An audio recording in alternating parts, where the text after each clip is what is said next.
So welcome to part 4 of the Tamiya frog build, and I just hit the tripod, sorry about that. So this is where we left off in the last video.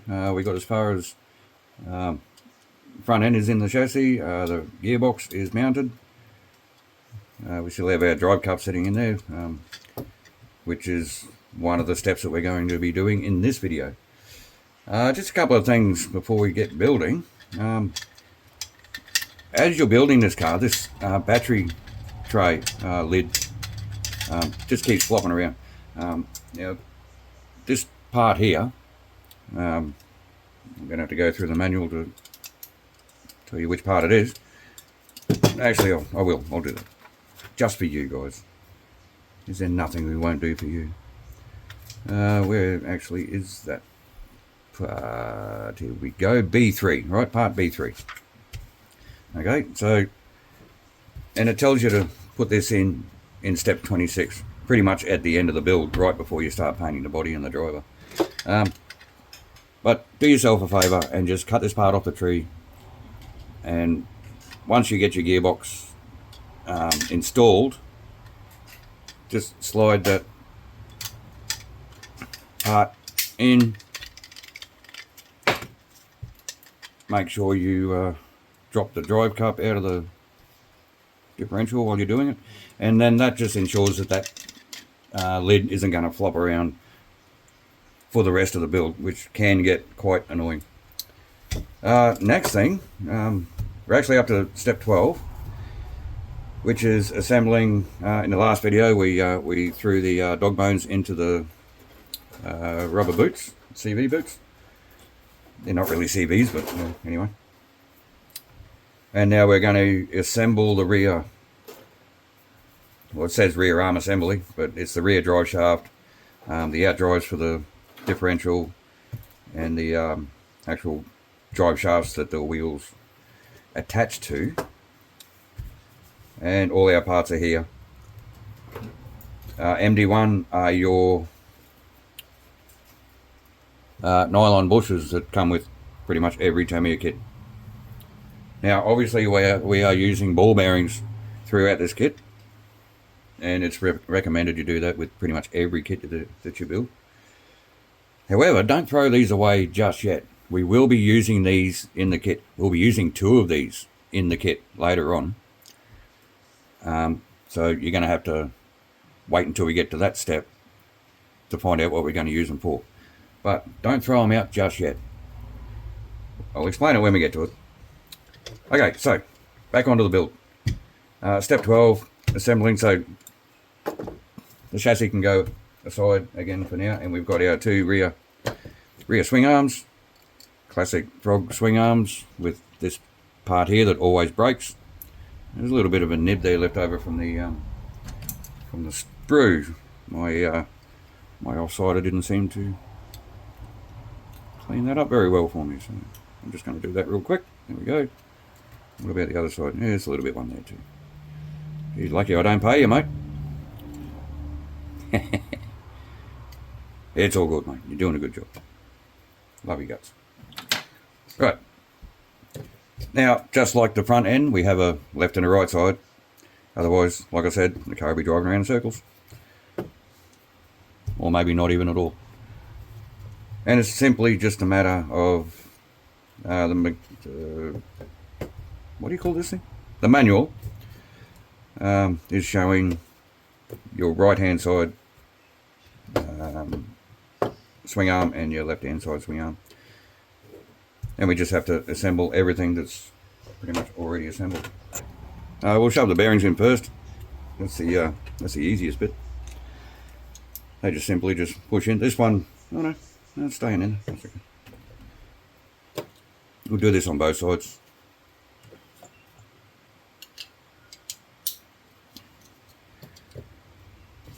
That's our bearings in.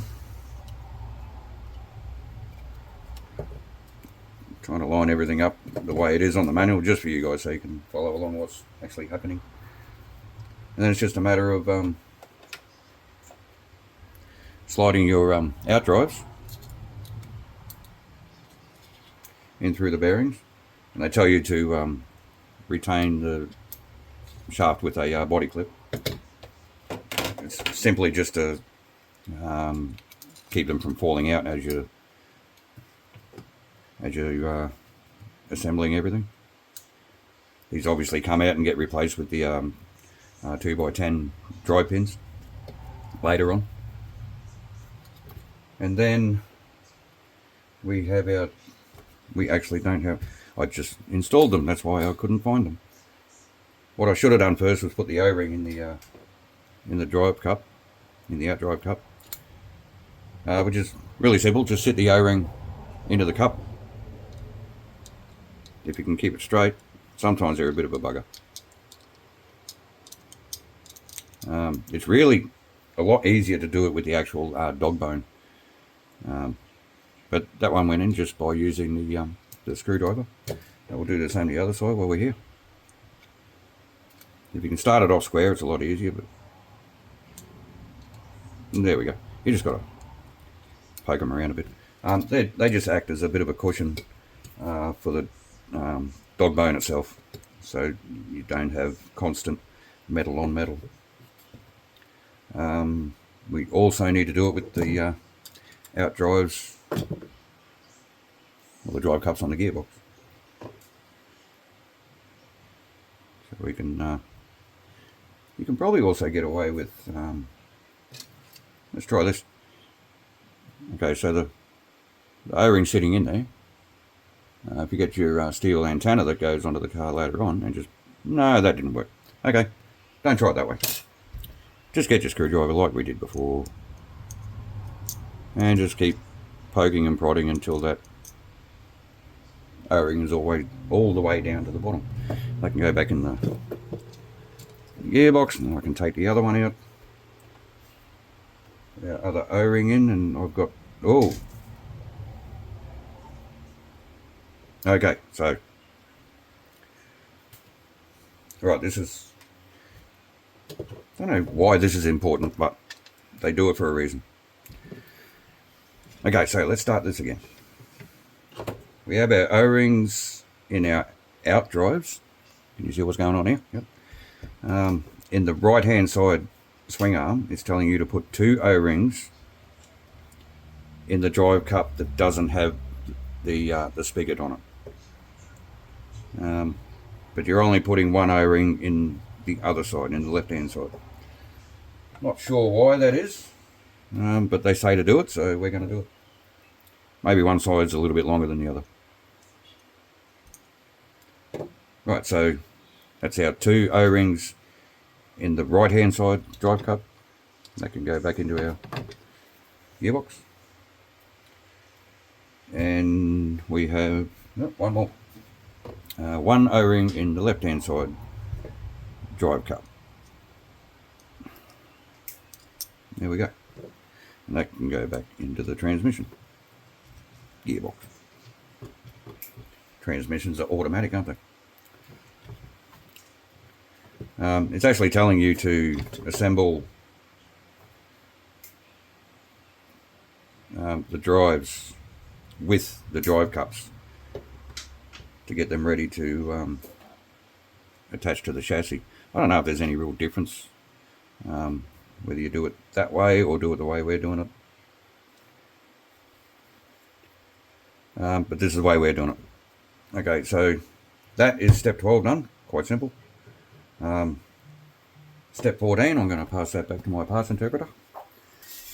Step 14, thank you very much. We have our parts, which is simply just the rear arm stopper, they're calling it, which will just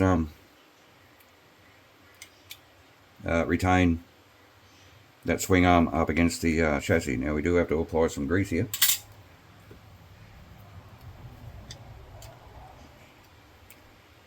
And this is a rare occasion where I'm actually going to apply the grease on the male portion of the thing that needs to be greased. Simply because this is a wide piece of plastic and it's going into a thin piece of metal. So there's more chance of getting the grease everywhere you need it if you're putting it on the part that's actually got the most surface area. So we're just going to do that. We also need to grease up where the rear arm stopper retains the swing arm. Put a bit of grease around there. Do that on the other side. Now, usually I don't build over the manual like this. I'm only doing this for the sake of the video, so that you can see what steps we're doing as we're doing it.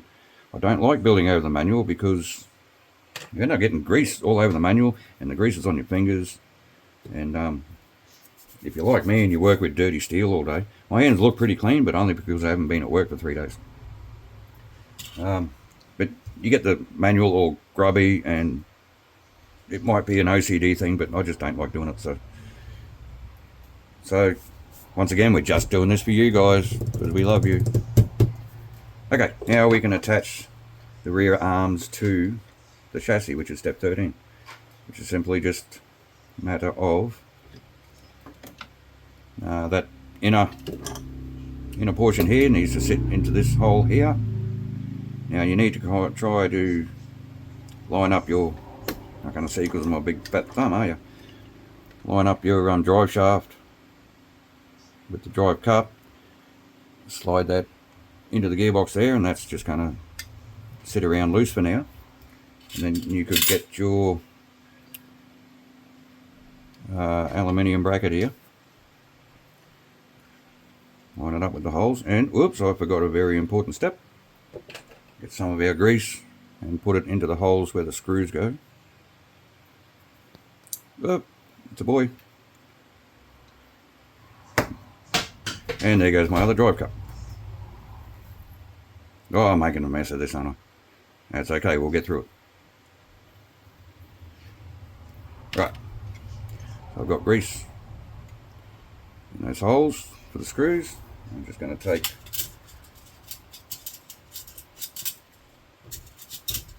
this. Well, I don't like having grease on my fingers. I can't even pick the screws up.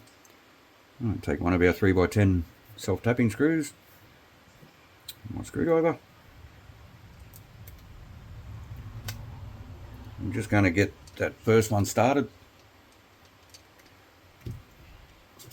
I'll take a second screw.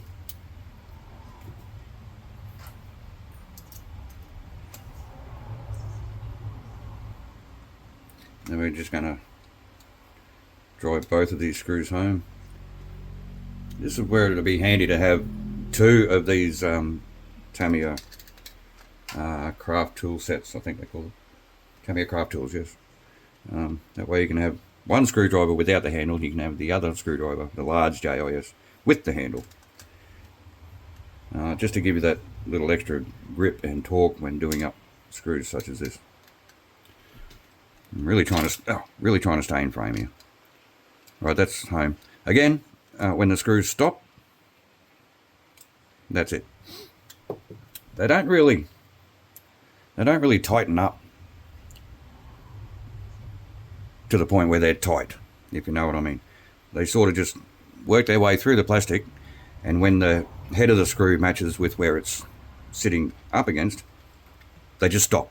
So when they stop, when the screw stops, you stop, and then it's torqued up. Okay, so Zach's picked up my other drive cup that I dropped. Thank you, mate. You set that back in. Yeah, so that's one. That's a rear drive shaft, left, sorry, drive shaft done. I need a couple of, it doesn't actually say that in the manual to put zip ties around that boot, but I've got a couple of small zip ties here, so I'm going to do that in a minute. I've got them right here, mate, it's fine. Thank you. Right, so we're good to put the swing arm on the other side now. So I'm going to put my grease in ahead of time this time.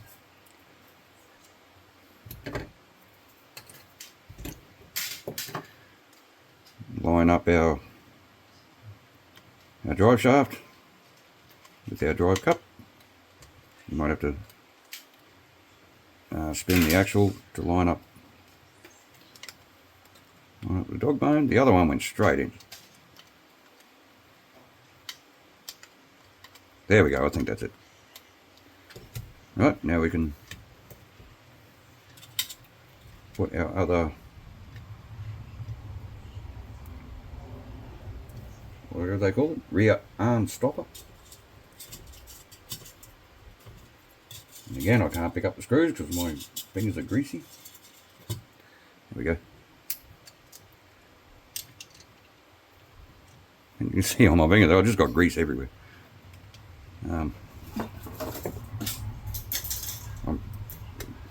I'm making this look harder than it should be. It's really not difficult. Right, so next screw. Where am I here? Next screw.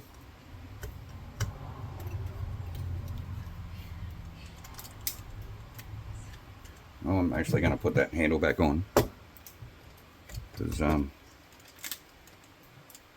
can't get a grip on the smooth plastic of the screwdriver because I've got grease everywhere.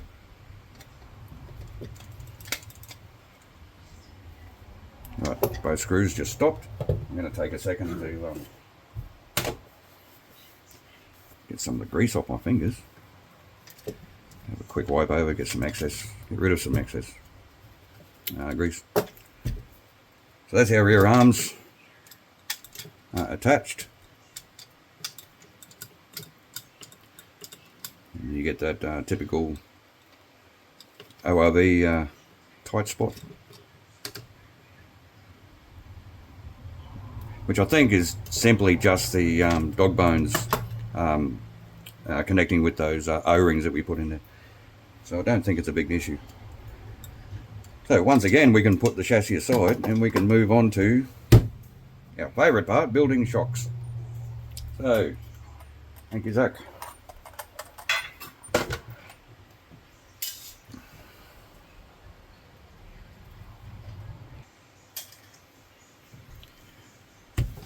So rear dampers, oil dampers.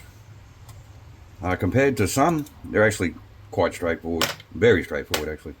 You do still need to deal with these E-clips, which is just a matter of practice. Once you've used a few of them, they're really not that bad. Right, so we have all our parts. What are those parts there you're giving me, mate? I don't know what they're for. They go here. There they are, right there, V10. Thank you. Read the plan, man. Right, so we have a shock body. I'm probably just going to show doing one of these because they're both exactly the same. Just to save a little bit of time with the video. Actually, we'll put that away. We get one of our shafts first. So first up, we need to put one of these E-rings. I'm gonna install it on the bottom groove there first. You can do it on the top one if you want. Just means you got to bring your piston up through the other way. You know, these can either be really easy or really, really difficult. I do have a few of these in my spare parts box, at least I hope I do.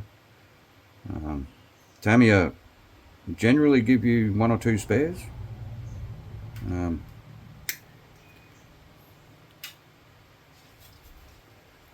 But you got to be really careful because if you don't do these correctly and they go flying off into the room, especially not in our case, we're on a hardwood floor.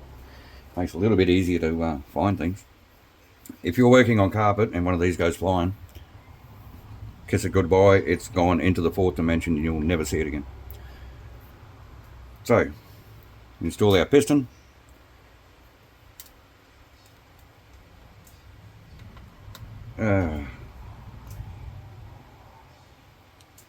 This is a really good job for Zach because his fingers are young and nimble and mine are not.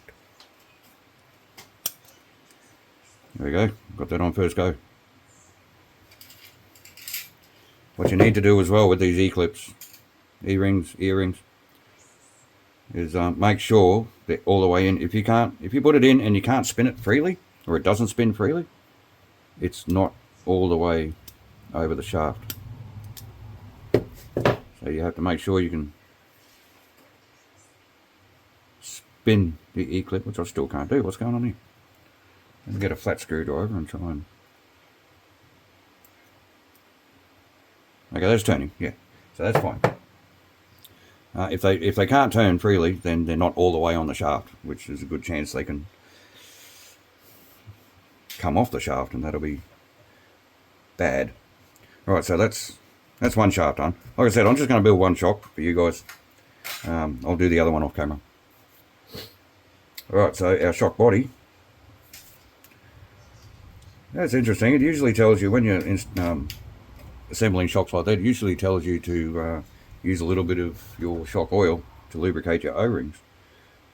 It's not telling me to do that, but I'm going to do that anyway. So, because, you know, lubrication isn't a bad thing.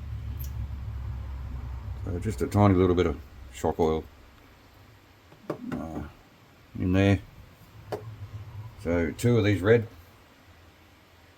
O-rings, there's one. There's another one. Then our V10 part that I couldn't see until Zach pointed out. Now this part does have a raised edge on one side. It's flat on one side, it has a raised edge on another side, and it's telling us here the raised edge needs to go to the outside. That doesn't actually go into that orifice. It just sits around there, and then our MS5 cap simply just screws on to the end there. I probably could have put a little bit more shock oil in there. I might just do that before the shaft goes in, just to lube everything up. And then it tells you to put some shock oil on the actual piston rod itself. Right, just tiny little bit. That gets pushed into the shock body. And then we attach our shock end, and having a quick look inside there, it looks to be already threaded. That could be my eyes playing tricks on me, because I don't think it actually is. So it says to use a bit of whatever that is. It doesn't actually say what it is, to protect the shock shaft. And that's a really good idea. I don't have anything on me right now, so generally I just grip the very end of the shock shaft and very carefully just wind that end on. Alternatively, and I've been meaning to buy some for a long time, actual shock pliers. Pliers made specifically for assembling oil dampers. So that way you can grip the shaft and you're not damaging it.